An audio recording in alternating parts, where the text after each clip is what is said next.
Alright, so in today's video I am going to be ranking all of the Christmas specials of Doctor Who.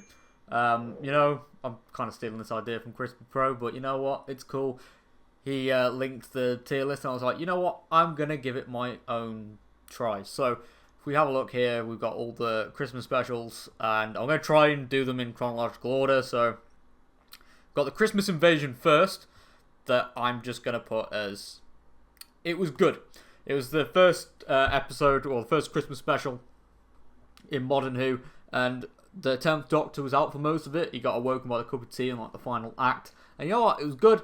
You know, I did like the whole, dynamic of that when the Doctor's not around and the human race are trying to deal with the Cigarettes invasion. But it wasn't like the best Christmas special going out there, so yeah, it weren't for me. But it was a good one. It was a good one. But let's move on to Runaway Bride. Runaway Bride. There you go. That one I'm actually going to put as the greatest because I love the whole TARDIS on the motorway. I love the Ragnos. I love Donna Noble. Catherine Tate has always done a fantastic job as Donna, so I've just got to praise her for that. Absolutely fantastic. Really good companion. Really good introduction to a character. I love the whole wedding theme as well. Yeah, it was just something different, and I liked that, and obviously the introduction to the dynamic between Donna and the 10th Doctor is just top-notch. Now, we move on to the next one, that is Voyage of the Damned. Now, I'm going to put that as fantastic. It wasn't the greatest, but it was pretty good. You know, I love the host, I love the guest cast, even Kylie Minogue as well as Astrid. Was that the character's name? Yeah, Astrid. Really good companion. Like a one-off, and it was kind of sad to see it die. It's kind of predictable, but you know what? It was good. Max Capricorn as well was a kind of a menacing businessman that I enjoyed seeing, and yeah, it was just a nice little twist with the whole Titanic as well. And I love the sequence where the Titanic's falling down to Earth with the Doctor and Alonso trying to save it, and then there's like that whole guest appearance from the Queen, but it's obviously like, you know, like someone else impersonating the Queen. But it's like it was kind of cool, and it was kind of good how it related back to other Christmas specials as well. That no one wanted to go out at Christmas because of like the previous Christmas invasions and stuff. So yeah, some pretty cool stuff. All right, so now we move on to the next Doctor. That is something that I'm going to put as okay. It wasn't the best episode. I mean, obviously, you know, David Morrissey playing Jackson Lake / the Pretend Doctor was pretty cool. I actually wish we got him as an actual Doctor down the line. Like, I was hoping he was going to be the 11th Doctor before Matt Smith was cast. But, you know what? I did enjoy the episode, but in terms of the Christmas special, it weren't that good. And this is when the Cybermen voice changed as well. And, yeah, I didn't like the whole setting as well. For me, it just seemed a little bit wasted with the Cybermen. You could have done some like steampunk Cybermen, but instead, no, it's just the parallel Earth Cybermen that survived the previous encounter in the Battle of Canary Wharf. But you know, we could have had some proper Victorian age steampunk Cybermen, but no. That's what I mean. It was kind of wasted. That whole setting and era was wasted on the Cybermen, to be honest.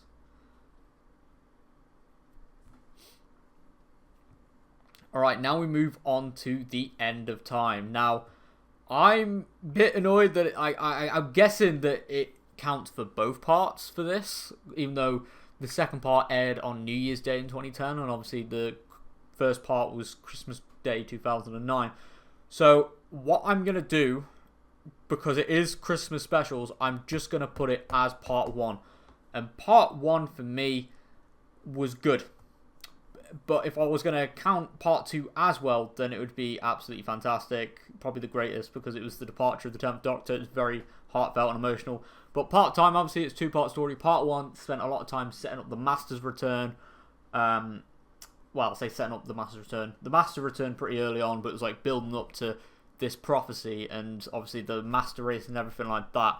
But yeah, it was it was a good episode, but in terms of anything else, like part 1 was just literally setting up everything, so I didn't really enjoy it too much. Now, moving on to A Christmas Carol, that was Matt Smith's first Christmas special. I'm going to put it as bad. I didn't really enjoy it, if I'm being completely honest.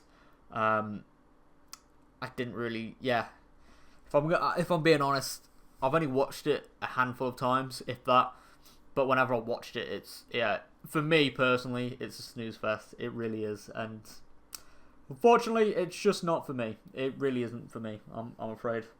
But, you know, I did like the whole like musical thing as well, and obviously Ghost of Christmas Past and everything. But I don't know. For me, yeah, it's just something I didn't enjoy overall. Now we move on to, where are we now? The Doctor, the Widow, and the Wardrobe. Another one as well I didn't enjoy. I thought it was pretty terrible. Again, I've only watched this episode a handful of times. Just once I experience a bad Doctor Who episode, I tend not to go back to it, or as much. But yeah, these Christmas specials for me, I just didn't enjoy at all. Yeah, that one wasn't a good Christmas special for me. And I didn't really enjoy the guest cast, if I'm being honest. And I guess the ending was pretty good, how the 11th Doctor went back for Amy after Amy Pond and Rory thought that he was dead after the whole Series 6 fiasco. If I'm being honest, I didn't really enjoy Series 6 either. So, yeah, that's something. But anyway, we move on to the next one that I believe is The Snowman. That was the introduction of Victoria and Clara.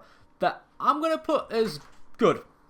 Just mainly because I enjoyed the introduction of Victoria and Clara. I thought that was like the best version of Clara. And I wish that was the one that Stephen Moffat went with, because she had more personality, a better dynamic with the Doctor instead of like the more bland modern Clara. But yeah, I mean the villain as well, the Return of the Great Intelligence, was pretty cool. Snowman as villains, it was a bit of a bland plot, but I did like Richard Grant as the villain, as the Great Intelligence. I thought that was pretty cool. And then obviously he returned in Name of the Doctor, and I do hope he gets a return later down the line in one of the new seasons, perhaps. That would be pretty cool. And now we move on to Time of the Doctor, that I'm going to put as personally the greatest. Because Time of the Doctor, it was a really good regeneration story. We had Daleks, Cybermen, Sontarans, the Silence. There was loads of monsters that turned up. And yeah, it was just that whole dynamic of Matt Smith's Doctor fighting on Trenzalore for like 1,000 years. And I know the Timeless Children's kind of retconned the story a little bit and made it a little bit pointless, if I'm going to be honest.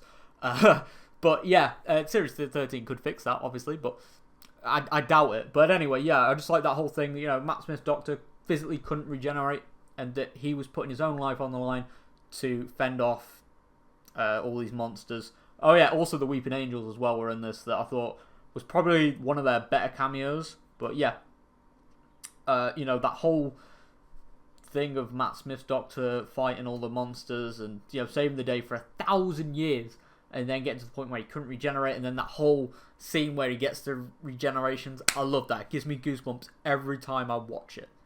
Now we move on to Last Christmas, that I think is actually one of the greatest ones as well. I like the whole horror alien vibe as well, and the whole dream state. I love that sort of stuff. I really do. And the whole face hugger thing, yeah, I love it. I love it so much. And for Christmas specials, it's one of Peter Capaldi's best, in my opinion, and I loved it. Perfect. Right, now we move on to the Husbands of River Song. I'm going to put as fantastic. Always, when Alex Kingston comes on as River Song, I love her. As yeah, she always knocks it out the park. River Song is one of my favourite Moffat-era Doctor Who characters, and I'm glad this was her final episode. You know, it brought her story full circle. I loved the fact they went to the Singing Towers on Darillium, and, you know, she finally got a sonic screwdriver from the Doctor. I just thought, yeah, it was a perfect way to bring her story full circle. The only reason why it isn't the greatest is because, like, the first part of the episode dragged a little bit. It just felt a little bit pointless. But once you got the action going, yeah, it was spot on. I love that dynamic with those two characters. Now we go to Return of Dr. Mysterio. Yeah, it's just bad, mate. It's just bad. Like, I remember we went from a gap year of just having, like, no Doctor Who on TV at all. And then what happens? We get this. And, oh my god. It was so disappointing. I was kind of excited for Doctor Who to tackle the superhero genre. And no. Just no. It was really disappointing. I mean, I like seeing Nardole again. Nardole is one of the underrated companions, in my opinion. I absolutely love Matt Lucas and, you know, what he's done for the character, and yeah, it was just really good to see him back. But the actual episode itself was poor. It was, to be honest, it was shit. It was shit, and not for me. Now we are left with the last Christmas special that aired in 2017, Twice Upon a Time. There was Capaldi's last episode. We had David Bradley taking over the role as the first Doctor. That he absolutely nailed it on. We had Bill Potts as well. We had Noel Doll as a cameo. We had Clara as a cameo. It was basically the swan song for Stephen Moffat's era of Doctor Who as well. This one's very interesting. I loved it. But I didn't like the tone they took with the first Doctor, where they made him out to be like, oh, he's sexist and everything like that. Because he weren't. You know, that's not the way. Like, yeah, he was a grumpy old man, but he had more respect for his companions and stuff. And for me personally, I'm going to put it as fantastic, but that's the only thing that bugs me. The only thing. But apart from that, yeah, I did really enjoy the episode, but it was just like, because David Bradley did a really good job. Obviously the scripts were like, oh yeah, the first Doctor's gonna act like this. I just didn't see it like that. But you know, anyway, thank you very much for tuning into today's video. If you have enjoyed, leave a like rating and subscribe for more nerdy content, and I will see you all on my next video. Goodbye for now.